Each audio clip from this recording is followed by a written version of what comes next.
Welcome to this episode of Season 4 of The Common Bridge, where policy and current events are discussed in a fiercely nonpartisan manner. The host, Richard Helppie, is a philanthropist, entrepreneur, and political analyst who has reached over 3.5 million listeners, viewers, and readers around the world. The Common Bridge is available on the Substack website and the Substack app. Just search for The Common Bridge.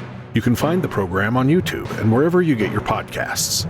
The Common Bridge draws guests and audiences from across the political spectrum, and we invite you to become a free or paid subscriber on your favorite medium.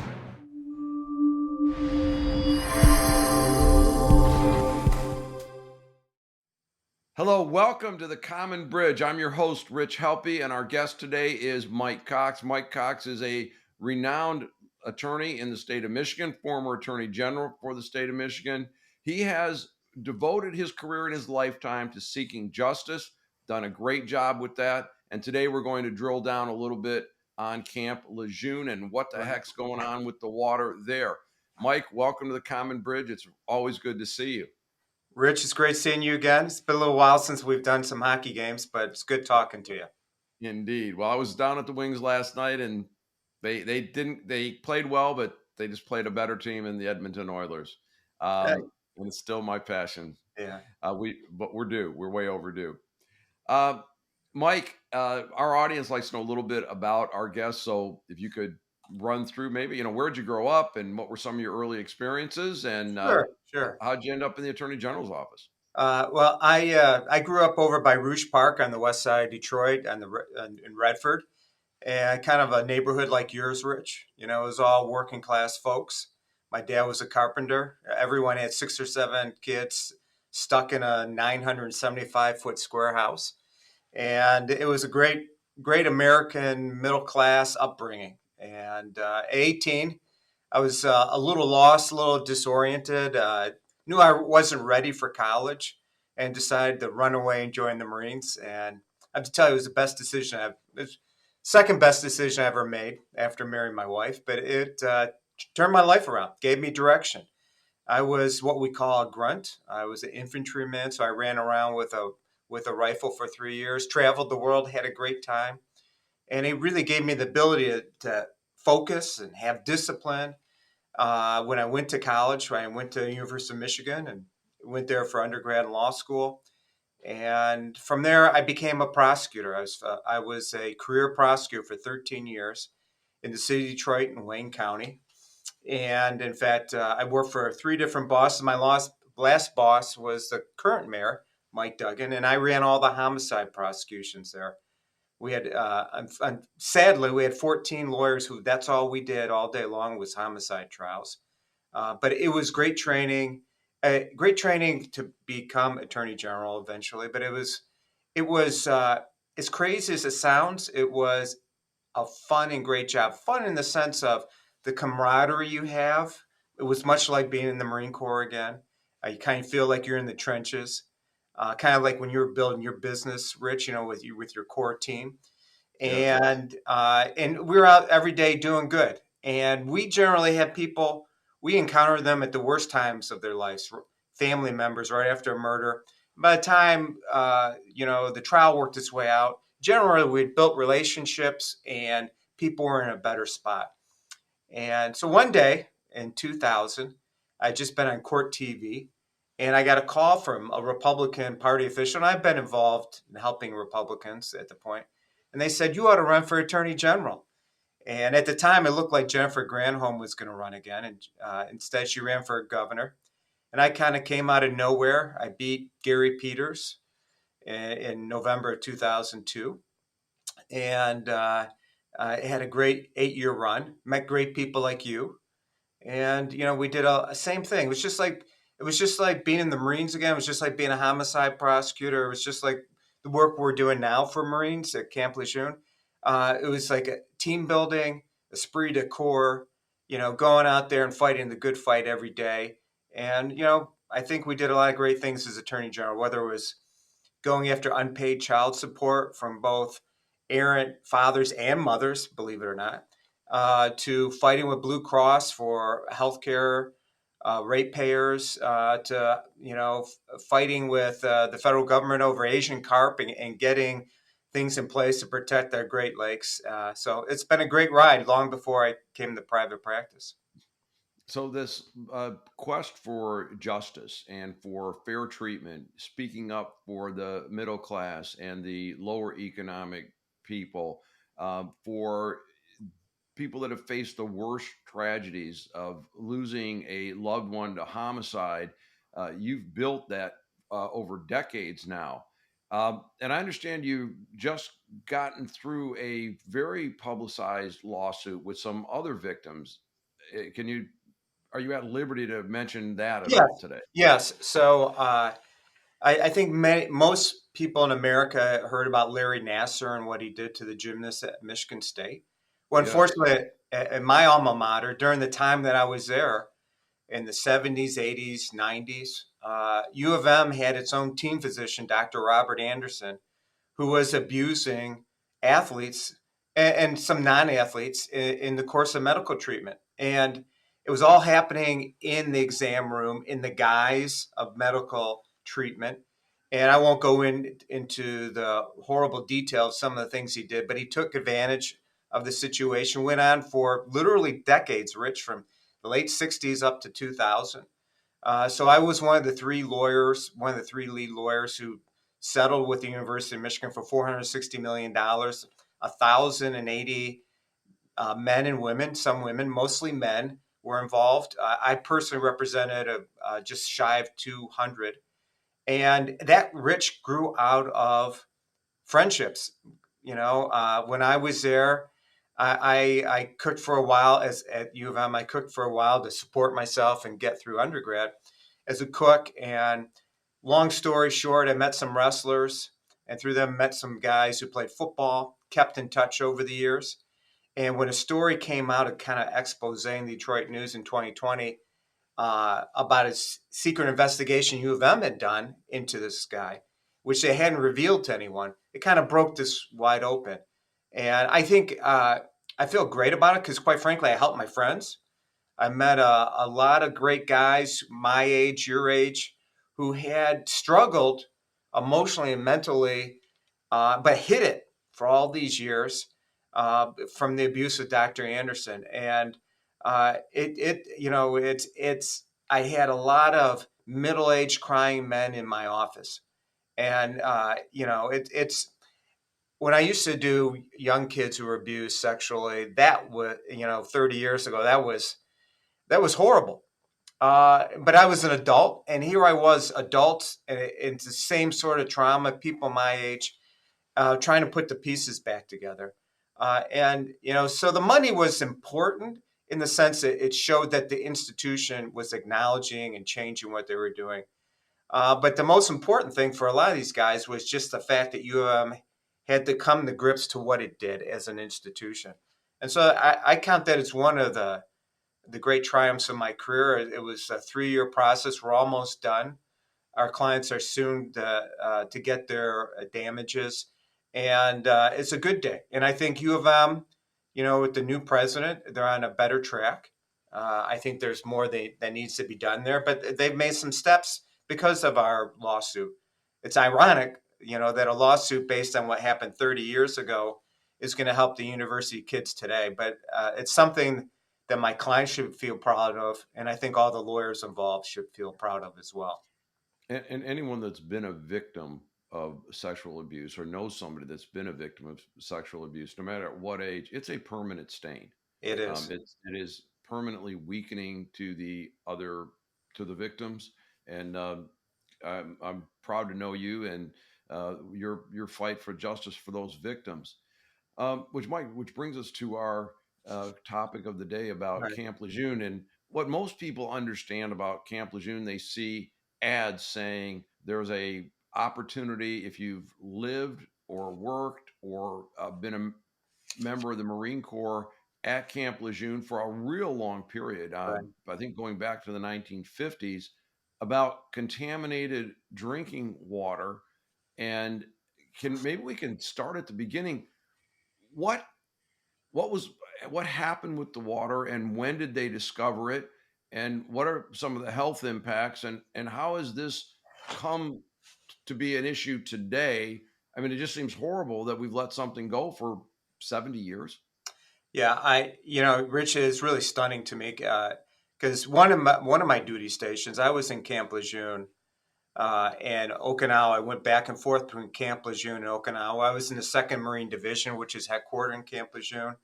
I was a rifleman then in the infantry, and I was with a group called the Second Battalion, Second Marines. It was a proud history in defending our country. And so I was there in 82 and 83, and that was toward the end. And soon after that, the Marine Corps and Department of Navy addressed issues that were starting to arise then while I was there drinking water. Marines drink a ton of water. It sounds crazy, but and it's not like this new thing where it's trendy. You got to drink a gallon a day, right? Which we all try to do now, right? But when you're out in the field, especially in the training in the hot sun in Camp Lejeune, you're always parched and you're always drinking. Working in the mess hall, if you're a cook, the steam actually and the contaminants in the water would actually get into your bloodstream quicker. Oh, So getting back to your question, so what happened? So in 52, 53, 19, literally during the end of the Korean War, a couple of things kind of converged, all came together. One was there was Marines like to be spit and polish, right? We like to look sharp in our dress blues when we're not in the field. So there was a huge dry cleaning operation on base, and was there. It was a 24-hour dry cleaning, if you can imagine it, and it was on the corner of Holcomb, right in the middle of the base. And back in that time, like a lot of gas stations and other they took their fluids and dumped it right in the grass behind them. So it was dry cleaning fluid, dumping of gas from trucks, leaks of oil, the cleansing cleaners that we used to clean our weapons with, that all went in the ground. And in Camp Lejeune, it's very sandy, and so the water ran into drinking wells, 8 of them, and 100, and ultimately led to 4 different kinds of poisons being ingested between 52 and 87. And it's created perhaps the crime of the century is the wrong thing, but perhaps negligence, abuse, gross incompetence of a massive scale that's ultimately reached hundreds of thousands of Marines, sailors, corpsmen, family members for years. I mean, Camp Lejeune always has 30 to 40,000 active duty Marines there. A lot of them are married. A lot of them had young children. And the young children, it was obviously more toxic to them. And there was a thing on base called Baby Heaven, Rich, if you think about that. So you have young Marines and their wives and some Marine women and their husbands having children who were dying at rates above the national average, and no one ever put it together until the late 80s. And they finally addressed it. The EPA made it actually a toxic Superfund site in 1987. And last year, bipartisans, Republicans, and Democrats decided to do something about it and created the Camp Lejeune Justice Act. So that anyone who spent at least 30 days in Camp Lejeune, whether you're civilian or not, between 52 and 87 is eligible if you have one of a number of presumptive diseases. And they range from liver, bladder, Hodgkin's cancers, to Parkinson's, to infertility, to male breast cancer. The information's out there on the web, or if anyone wants to call our office or look us up. But anyone who served who's ailing now, in addition to going to the VA and go in that process, you should also talk to a lawyer to look at a claim because Congress, a bipartisan way, which doesn't happen too often these days, right? Your show is about building bridges, crossing bridges, having society work together like we used to. In a bipartisan way, President Biden and the Republicans in the Senate and the Republicans and Democrats in the House passed this because it was so horrendous. 5 different government studies have shown that the rates of these diseases are off the charts compared to the American public, compared to Marines who are at Camp Pendleton or over in Okinawa, or Army soldiers who are at Fort Bragg. Something about the conduct on the base in terms of the neglect, ignorance about disposal of environmental toxic fluids, but also the groundwater and the particular geography and geology of that part of North Carolina all converge to make for what is this horrendous medical issue that we have today. This is obviously a environmental disaster of mass proportions, and if people don't think that environmental laws is critical to our future, think about this happening in, 10 places or 100 places. You Right. could severely limit mankind's or humankind's progress. Mike, my understanding is that this was such a disaster that it really outran the civil justice system because Yeah. of statutes of limitations, and that then the Navy had an opportunity to respond, but they didn't, and so this is why the act was put into place. Can you take our listeners and our viewers and our readers through that, how this played out through the legal system, and who should and if there's any time limit on making a claim today? Yeah, Rich, anyone who's was in the Marines we're never out of the Marines. We're always a Marine, right? We Mhm. never say ex-Marine. We always say we're a former Marine. Uh, there is this idea of leave no one behind, and the term esprit de corps, a brotherhood, whether you're a woman Marine or a male Marine, and that was violated here. A series of base commanders in the 70s and 80s, and then folks up the chain of command in the Department of Navy, Department of Defense were aware of these problems, really poo-pooed it, and really kind of experimented. And people like myself and the guys in my squad, in my platoon, in my company, in my battalion were a little bit of lab rats. And thankfully, nothing has happened to me, but I have friends from that time who've reached out to me, and we're representing them. And it was, it's hard for me to explain given the Marine ethic, right? It violates the Marine ethic what happened here. But that sometimes happens in human behavior. So you're asking, when can you file? Well, if you were on Camp Lejeune for at least 30 days, it just has to be 30 days during that period from 1952 to 1987. If you're on base for at least 30 days, so you could have been a reservist who go there for 2 weeks in the summer, a couple summers. You could have been temporarily stationed there. You could have been a dependent. You could have been a civilian employee. Any of those things. And you have between now and 2 years from when the bill was signed on August 10th of 2022. So you have from now until August of 2024. And what happens is you retain an attorney who's doing these cases. The attorney file by statute, by what Congress passed, they give a period of time for the Department of Navy to settle with the victims. And so there's a 6-month period after you file a claim that the Navy can try and settle the case. If not, then it will be filed in federal court in North Carolina. But getting back to the point, so it's anyone who served at least 30 days from 52 through the end of 87. It had to be at least 30 days, and you have 2 years to file. But of So course, let like me anything else, you don't want to wait. exactly. Well, let me play that back. So, presume I'm a Marine that served during that time period, 1975, just to Right. pick a date, and I have Hodgkin's disease. And like firefighters, there are certain conditions that are presumed to be caused by Right. that environment and exposure to those chemicals. Um, so a couple of questions here. First, can I go to just any lawyer in the that I find on the net and say, "Hey, I need an attorney to go file this"? And then would the claim be filed with the federal government or with a court? Okay. Two great questions.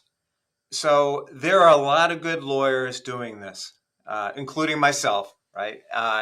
But you want to get someone who's had experience in And what these are called mass torts, where there's a series of individual cases, victims who have a number of different damages, injuries, who are all hurt by the same actor, like U of M, or Larry, Michigan State and Nassar, or in this case, the federal government and the Marines and sailors at Camp Lejeune.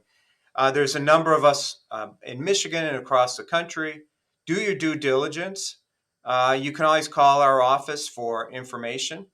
And if we're not the right attorney for you, go somewhere else. But do a little investigation, see if they've done these cases before. Second piece is what happens then. So get a lawyer that you're comfortable with, that you feel is going to advocate for your interests and fight hard for you. Once you do that, that lawyer will file what's called an administrative claim. And that administrative claim, it's not a full-born lawsuit at that point. It's an administrative claim. Like I said, Congress set this up so they're going to give the Navy the first bite at trying to resolve cases early on. Okay, so you're going to file an administrative claim that will go to the Naval Judge Advocate General Corps, Navy JAG, for those folks who watch all these shows on CBS and ABC, right? So the Navy JAG Corps, working with Department of Justice, gets the first bite to try and resolve it. And if it can't be resolved, then your lawyer, there's a 6-month period, then your lawyer can then file a case in federal court in the Eastern District of North Carolina. A couple things on timing, Rich. This takes a while to get your case started. For instance, one of my very first guys that we signed up served in 67 to 69, got drafted.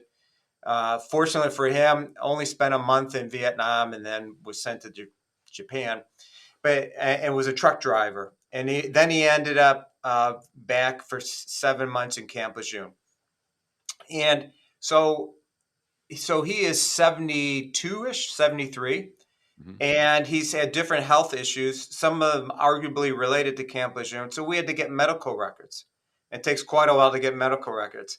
And a lot of guys our age can't always remember everywhere we went. So it takes a little bit of a time. And so that's the biggest part. And generally what we do is we get the medical records in. We have staff, nurses who will look at him.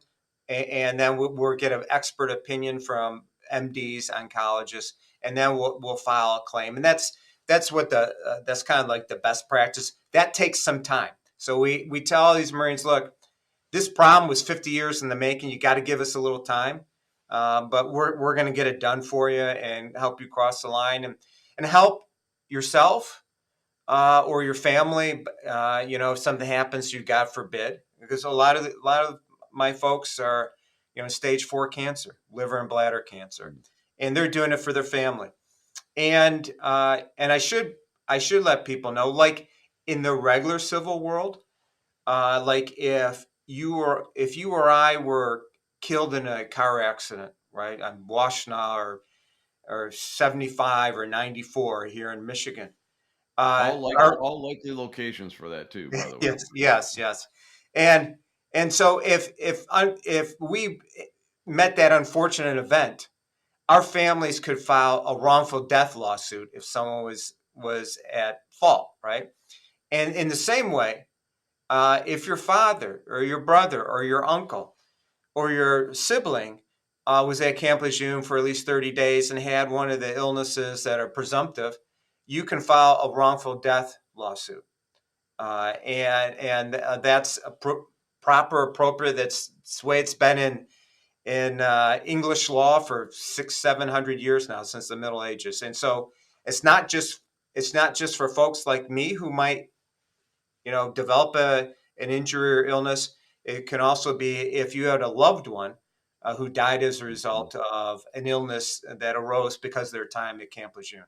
Would that wrongful death also first be filed as an administrative claim with Yes. the Navy JAG? Yes. All right, so it seems to me that filing an administrative claim with the Navy JAG is a special skill.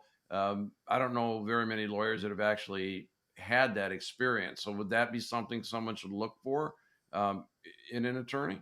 Absolutely, absolutely. It's And I can't say it can't be learned, Rich, but you want someone who's had experience dealing with big institutions, right? Or had experience with the military, right? well, absolutely. Any bureaucracy, navigating the bureaucracy is a skill set.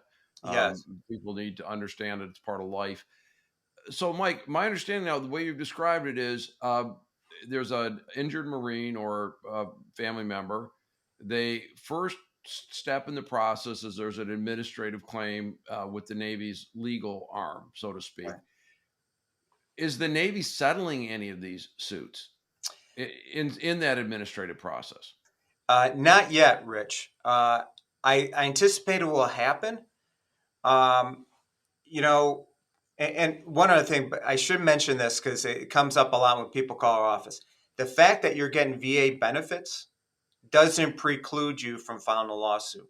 Okay, and Congress, and the president, when they signed the bill, it says that in there. Okay, sometimes other vets tell their friends, "No, you can't do both." You absolutely can, Hmm. and we'll explain that process. So that's important to keep in mind. So is the Navy settling any cases yet? Not yet. As you can imagine, this all passed at the end of August. That's just 4 months ago. And quite frankly, the Navy they had some advance notice as it worked its way through Congress, but they have to set up their own bureaucracy. In fact, they're hiring. I've heard the Department of Justice hired over 100 new lawyers to help the Navy JAG process these, because there are already tens of thousands of claims filed. And so it's going to be an involved process, a hard process, hard fought, especially for the more serious cases. And people need a little patience. But it's one of these times where, in a bipartisan way, the Congress and the president agreed to try and rectify a grave wrong. And if you've been wronged, you should enter the process and check it out. Well, Mike, not to be overly pessimistic about it, but I'm kind of trying to do some of the timelining on this, and presume I am a early Vietnam or late Korean War veteran, and Right. I have been exposed, and I'm ill, so I might be in my mid 70s to my early 80s, and now I go and I have to gather all the medical records, build a case. There's a period of months. Right. Then the administrative claim is filed, and the Navy gets a period of time to try to settle that. And then I have to get in line behind perhaps hundreds of thousands of people in a federal case in the Eastern District of North Carolina. I'm going to be dead before I get my day in court. Um, it just seems like it's going to overwhelm that court in North Carolina. And these are all going to get adjudicated individually, hundreds of thousands of cases. Yes, a couple of things. You bring up some great points, and I think of it because when my dad immigrated to the United States in '49, he got drafted right away, and he didn't go in the Marines. He went in the Army, so he fought in Korea and got out in '52, right when these problems started. So my dad's going to be 95 next month, right? Mm. So at the high end, there are people as old as 90, 91, 92, right, from the early '50s. On the low end, it goes down. So I'm 61. If you were there in '87 and you're 18, that's like you're 53 or 54. So the band Yeah. is people 53, 54 up to like 90. So you're right. The process will take some time to work its way out. But a couple observations, someone in the Marines who's in the Marines, is hurry up and wait, right? That's what we got used to. And you wait in line a lot to get the right thing done. And the way, like I said, some of my older clients think about it. I have clients in their 80s, some in very poor health, some in good health, and their view is, when I'm buried, I'm going to have a Marine Corps detachment there that give me a 21 gun salute, and that's part of my service as a Marine. And my family is going to be part of that, and the Marine Corps is going to honor my service.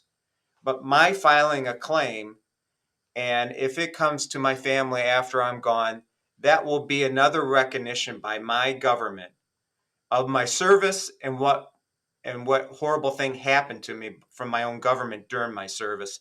And my family will be not only enjoy the lessons I learned as a Marine, but perhaps a, a, a recognizable award to my family members after me.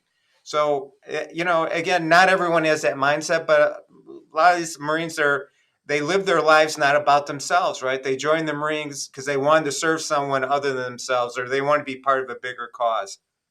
So for a lot of my older Marines, it's like, I want to register what happened to me for the other Marines I served with, for my family, and for our community, our country, so this kind of thing doesn't happen again.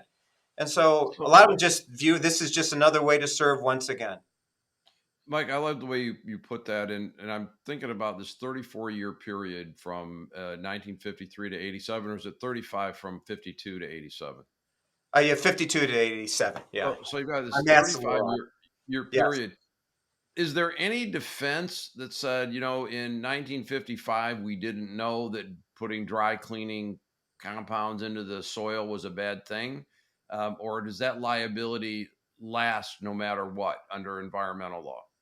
Well, under the Camp Lejeune Justice Act of 2022, which was part passed as part of the burn pit legislation last year to help protect Iraq or primarily Iraq veterans, like my daughter, who was a corporal over in Fallujah. Um, this the federal government admitted liability, so that they say we have no defense, at least for the 14 presumptive diseases. There are other diseases that I and other lawyers are funding research on that may ultimately end up in a settlement. But the federal government gave up liability on the presumptive diseases. And so there is no defense on that. It's really a matter of damages at that point. How have you So been it's damaged? so as you said at the front end of this process, it's if your medical records say you have one of these presumptive diseases, there is basically an acknowledgement by the federal government that they did cause that. And then how do they calculate the damages, and does it differ from individual to individual?